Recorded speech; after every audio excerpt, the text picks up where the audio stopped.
Hey, I think you're the wrong guy. Another guy's dragging a deer down there too. You get your deer to the truck and you go help the other guy. Hey, Shane. Shane, nice to meet you.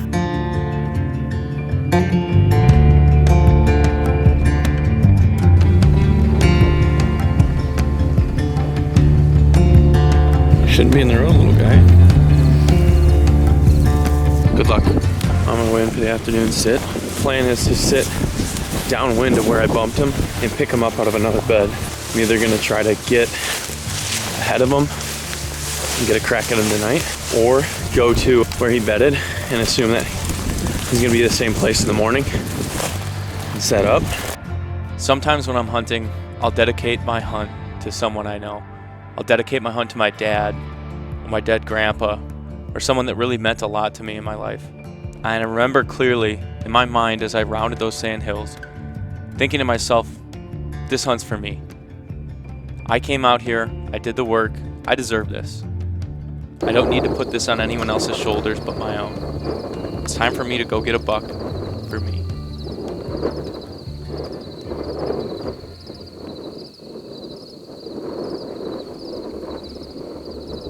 I'm gonna go after him just for the experience. He's in a killable position. I think I could kill him. I might just do it. That's a tough decision. No giant, but it's my second to last day here.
The buck saw me and spooked, but didn't quite know what had spooked him.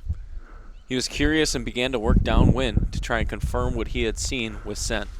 I stayed at full draw in anticipation of him reaching a clearing before he reached my scent trail.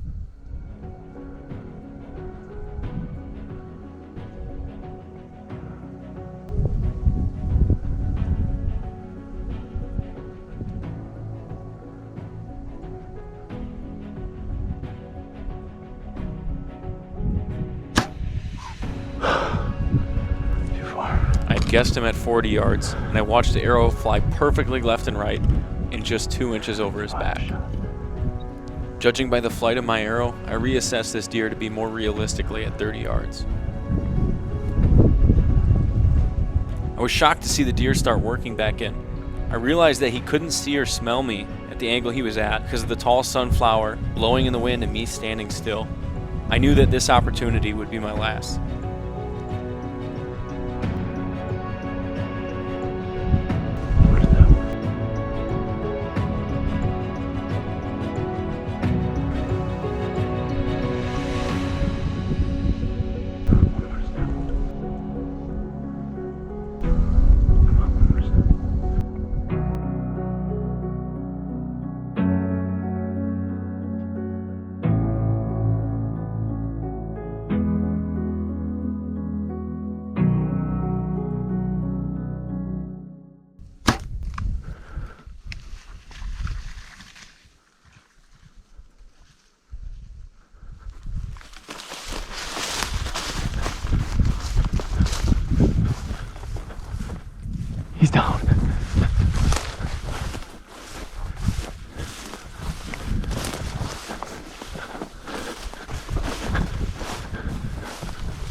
It's not a giant, but I'll tell you what, folks, it'll do.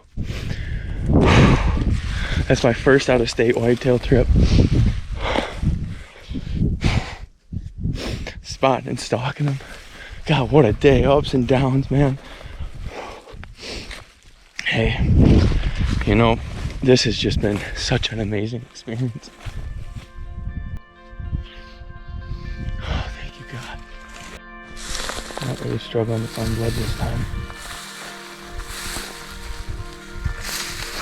Let's walk up on him. There he is.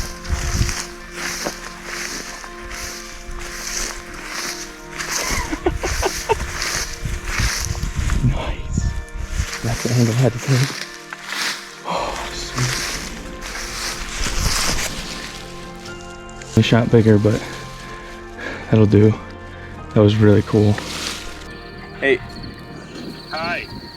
Hey, so, put on the lard and onions because I'm gonna gut you a buck. Shut up. Yeah. God damn it, that is great. It's just a basket rack 8, I but don't give a shit.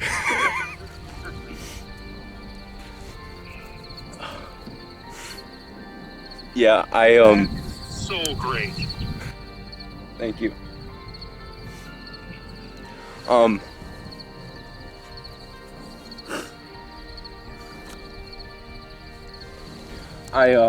I spotted him at like. It's all gutted out. It's time for me to get dragging here. I haven't got a text back from the guys yet, so we'll see how this goes. Might be solo here. I only have about 4 billion mosquitoes on me though, so at least there's that. Here's some paper towel.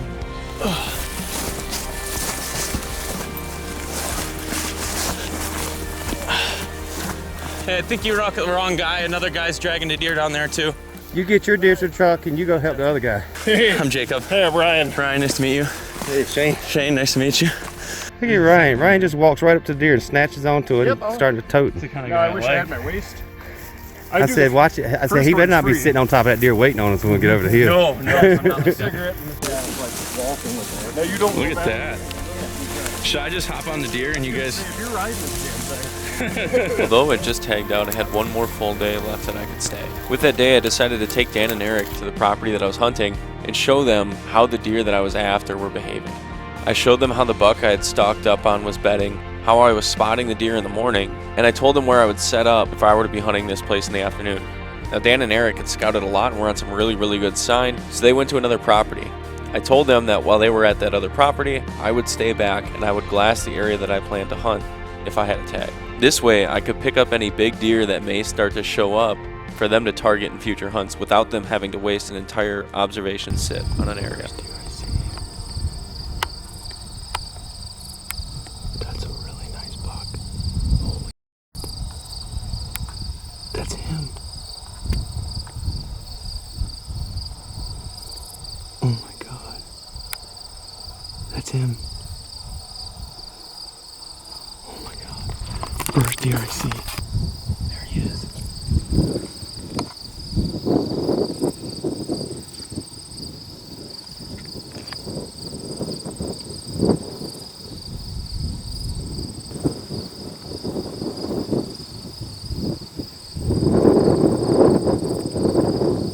No, it's not him. It's a different one.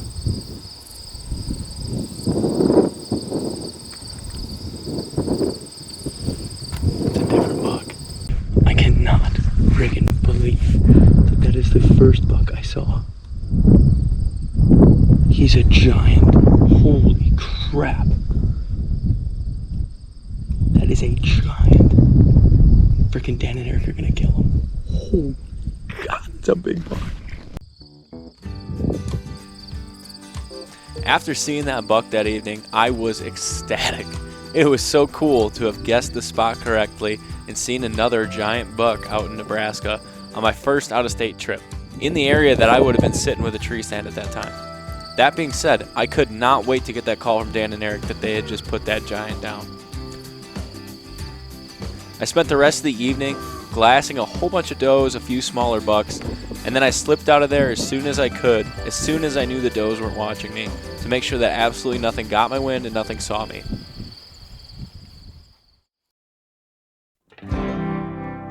As I sit here editing this video, I can't help but get emotional. There's just something about hearing that pride in my dad's voice that I will truly never get over.